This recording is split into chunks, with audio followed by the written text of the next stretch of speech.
This story is a tale from retail. I work at a game store. The other day, a woman called and asked if we had a specific game available. I was dealing with a customer at the register already, so I told her I would check for her soon and put her on hold. Out of nowhere, there's a rush of people and I forget she's on hold. About 10 minutes after she first called and the rush is over, she calls again. "I was on hold for 20 minutes. You forgot about me," she yelled. I was slightly embarrassed. "Oh, I'm very sorry, ma'am. It got quite busy and I forgot I had you on hold. Let me check on that game for you." "No, I don't care about that game anymore. What you did was very rude." I'm kind of at a loss since I've already apologized to her and I'm not sure what to say. I'm sorry, ma'am. It was an accident. Is there anything else I can do for you?" "What? You want me to ask you a question so you can put me on hold and never come back again? I don't think so." Click. It was a rather strange interaction. Not the strangest though. I thought it was over until about 30 minutes later when she came into the store. "Are you clever?" I always give my name when answering the phone at work, as I'm sure we all do. "Yes, how can I help you?" "I was the one you forgot about on the phone." Now, I'm a bit socially awkward. In certain situations, I don't know what to do. It doesn't happen very often, but when it does, it happens hard. I try to process what's happening. This woman called on the phone, I put her on hold, accidentally forgot about her, she was upset, didn't want help anymore, and now she's in the store. I figured she was just trying to be funny, and did in fact now want the game she had inquired about. It was the most logical possibility. "Oh, sorry about that again. It was really busy when you called and things got a little bit out of hand. But I think we have that game for you." "I don't care about the dang game. I wanted to confront you for what you did." She wants to confront me. Now I'm really confused. Like, does she want to fight me or something? I honestly had no idea why she was there if she didn't want to buy something. I'm sorry? "You heard me. You were rude to me on the phone and I want to speak to your manager." I'm part of the managerial team, but not the actual manager. She is right beside me though and comes over when she hears. "Hi ma'am, I'm the manager. How can I help you?" "Your employee over here was rude to me on the phone." I can see that she is also confused. "Oh yes, sorry about that. I was here and it was pretty busy." He was actually pretty embarrassed about forgetting about the phone and I reprimanded him about it. She hadn't, but she could tell this woman wasn't going to be satisfied by anything less. Little did we know, "Well, what good does that do me? I want to see you yell at him now. He needs to get in trouble," she demanded. I thought I was on candid camera. She actually wanted to see me get yelled at because I accidentally forgot about her on the phone. "I'm sorry, ma'am, but I'm not going to do that. He's apologized to you and I've apologized to you. It was an accident and I heard him still trying to help you. What else can we help you with today?" She looked defeated. "Nothing. I just wanted to come here and give you a piece of my mind." She turned and left in a hurry. My manager and I looked at each other and kind of laughed, while another customer made fun of her as soon as she left. "Oh, you were rude to me. I want you to yell at him." What a crazy witch. I really think there are people out there that gain some sort of pleasure from seeing employees in painful situations. She actually wanted the manager to yell at the employee in front of her. It wasn't good enough that he was already reprimanded, but she needed to see that he was being yelled at. There was a really good technique that somebody did in one of the stories from a while back where every time somebody like this would come into the store, the manager and the employee would coordinate and make it so that the manager would start yelling at the employee, and then they would stage the manager firing the employee on the spot to make the customer feel horrible. And in every situation in that story, the customer always said, "Oh, no, I'm sorry.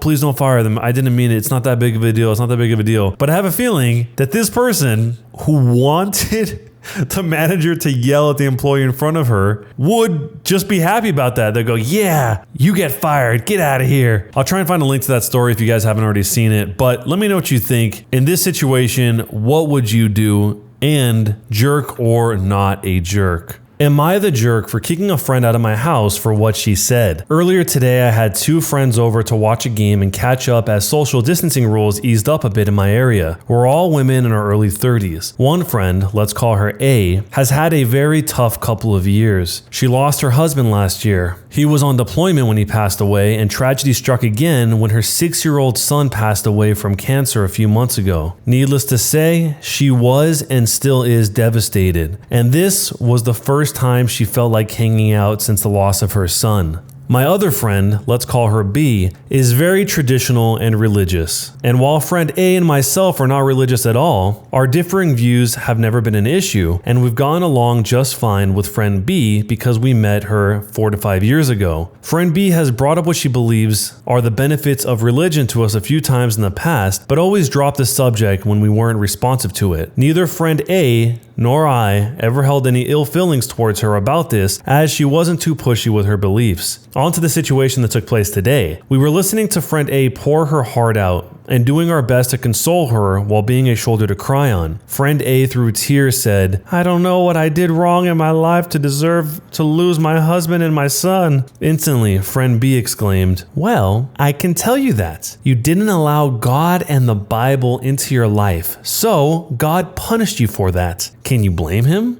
Friend A just looked at her in awe, and I lost it. I yelled at her that what she said was totally uncalled for and unbelievably hurtful. Then I got up, opened the front door, and told her to get the heck out of my house and never contact me again. She tried to backtrack and say that she wasn't trying to be hurtful, but I wasn't having any of it. I just yelled, "Get out of my house right now and don't make me throw you out like a piece of trash." She huffed and left. Friend A was bawling at this point, but said thank you. We continued talking and she calmed down after a while. Looking back now, I realize I possibly could have handled the situation better. Both friend A and I never thought friend B would say something like that. Maybe I overreacted. I don't know. Am I the jerk? That is a horrible thing to say to somebody who's grieving in probably one of the most extreme ways you can even grieve.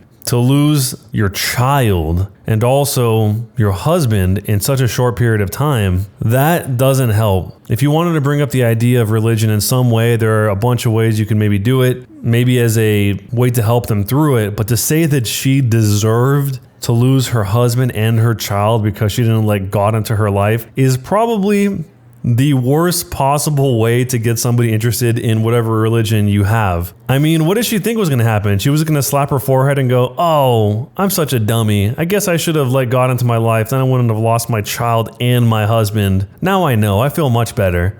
It's just such a bizarre way to handle a situation like that that's already so terrible. Yeah, it's not like the OP in this situation insulted her or made fun of her or did something. She just told her to leave, to get out of her house and leave. And it sounds like that's exactly what friend A needed. She needed somebody to just remove friend B from the situation because she's already having a hard time and friend B is not helping at all. But let me know what you guys would do if this was you, and is she the jerk or not for kicking out friend B for what she said? Am I the jerk for leaving my wife by herself when she talks in a cringy manner? Ever since we had a baby, we're 27 years old, my wife has been talking like a baby herself. Rather than teaching the baby to talk like a person, it's as if my wife's language has become baby-like. She would make noises between conversations like bo-be bo-dee choop and woo woo woo fata wa wa wa wa, even when talking with adults. This is especially embarrassing when I'm in public with her and she talks like that to complete strangers. I have been telling her nicely not to do that, but she would just laugh it off, totally oblivious to how people around us stare whenever she talks like a baby. I have to point out that she is not on the spectrum, she's just a crazy new mum. In fact,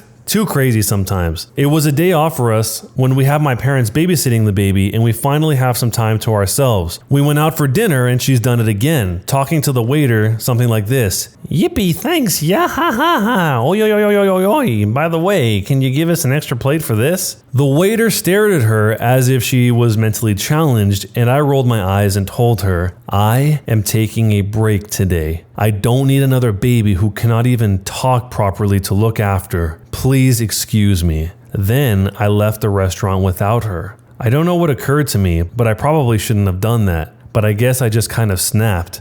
Am I the jerk? What? He didn't like the way she was talking, and so he just left her at a restaurant? The person that he has a baby with? if it was really that big of a deal of her talking like this, and he already talked to her nicely, as he put it, and she didn't seem to get it, you just have to keep trying to explain that at least a little bit more. Say, hey, I know I explained this. I know you seem like you don't really think it's a big deal, but this really, really bothers me. I don't think that most people would try and annoy the person they're with if they knew you're really serious about that. And maybe the mom has her own things that she's going through and this is some sort of coping thing, or maybe she just likes it. But it sounds like they're not on the same page at all about this whole baby talk thing. But none of that makes it okay to just leave her at the restaurant. What did he do? Did he take the car and leave her there so she had to take a taxi back? Anyway, what would you guys do if your partner started talking like a baby one day and never stopped, even when they were nowhere near a baby? And is he the jerk for walking out of the restaurant after she talked like a baby in front of the waiter? Am I the jerk for blowing up in my stepsister at her comments about my lost weight? My stepsister, a 20-year-old female, and I, a 24-year-old male, have never gotten along. Her mom and my dad got married when we were 6 and 10, so we've known each other for a long time. In my stepmom's eyes, she could do no wrong and anything bad that happened was pinned on me. My dad is a complete pushover, so he would always fall over to whatever my stepmom would say. When I was about 15 years old, I started gaining weight. My girlfriend broke up with me, woohoo, high school romance. I started failing some classes and I quit baseball. I started to stress eat and ballooned up from 125 pounds to 162 pounds. I guess at that point she decided she was cooler than I was and started mocking me and making fun of me, calling me names like fat butt and chubster. I would constantly go to my stepmom about it and she would tell me she's just teasing. She's so much younger, why are you getting upset? I got pissed to the point where I started avoiding her and locking myself upstairs with a bag of chips. At 22 years old, I hit 270 pounds and I knew I had gone too far. I was way past my weight limit and I was bordering on obese. So as a New Year's resolution, I decided to start losing weight. I cut out all junk food and started hitting the gym. Around this time, my stepsister started to overeat too. I really don't know why, but she gained over 30 pounds. She was still constantly belittling me about my weight, which admittedly was still way over hers. By the end of this year, I lost 120 pounds. It felt amazing. My stepsister now weighed more than me. Over Christmas dinner, all of the aunts and uncles and cousins were complimenting me on my weight loss, telling me how I looked so much better. My stepsister just sat there smoldering. Every time someone said something, she'd add, "He's still pretty big," and well, he didn't get rid of that face roundness, and maybe lose a little more weight around that gut. It was infuriating, and I was getting angrier. Now, here's where I might be the jerk. At her last little snide, "Look, you know you'll just put it all back on, why do you even bother?" I flipped out and I yelled, "Why can't you just be happy for me instead of getting on me for every little thing?" She said back to me, "Defensive much?" I said, "Oh, I'm sorry, did I hurt your 200-pound feelings?" I asked her.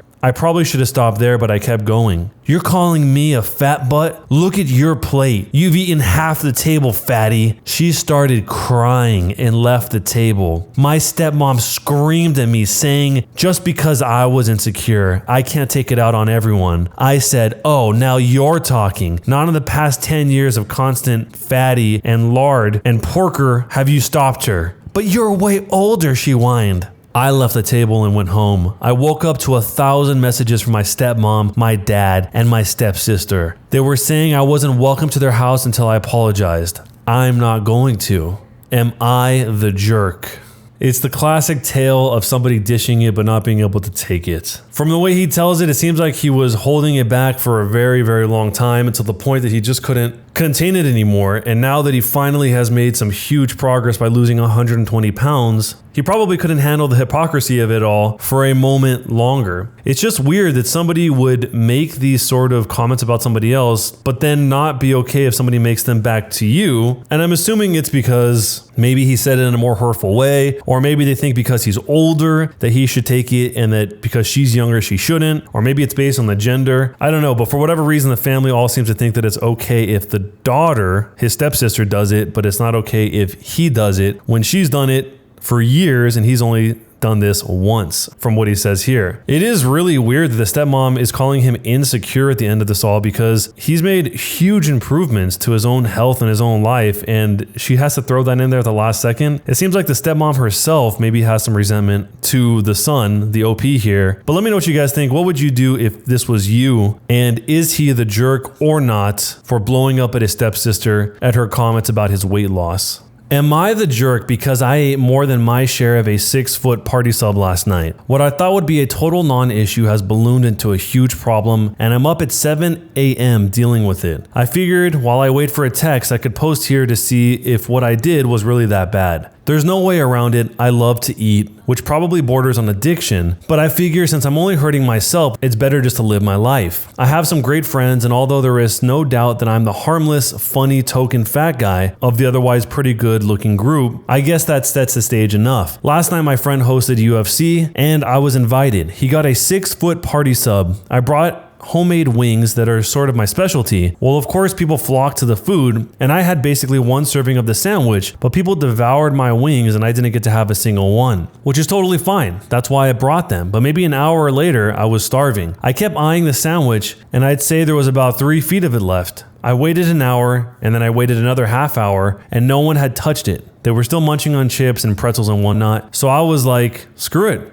I took about half of what was left and I ate it. Then the last half sat for another 10 to 15 minutes and no one said anything, so I ate the rest. Well, to be sure, I was swallowing the last bite. The host's girlfriend asked me where the sandwich was. Like I was the guilty party. Pretty much everyone pointed at me. I guess they noticed me eating the sandwich. She was furious and said that I was an incredible pig and that I had been super selfish to eat 3 feet of a sandwich. I felt so bad, and I tried to explain to her that I really did wait over an hour and thought people had lost interest. I also explained how everyone had ate my wings, and she said something along the lines of, "You brought them to share, Alan. If someone had eaten over half by themselves, that's not sharing, is it?" I left to order pizza or even go get Subway, and she said that it was a pathetic offer because the party sub had been from a local shop owned by their friends. I said I was sorry, but the night was so tense from then on out. I woke up this morning to several texts from my twin sisters, the host's girlfriend's best friends, saying that I had to get my act under control and that everyone is really mad at me and that I embarrassed myself last night. I tried to explain to them what my mindset had been, and they haven't responded.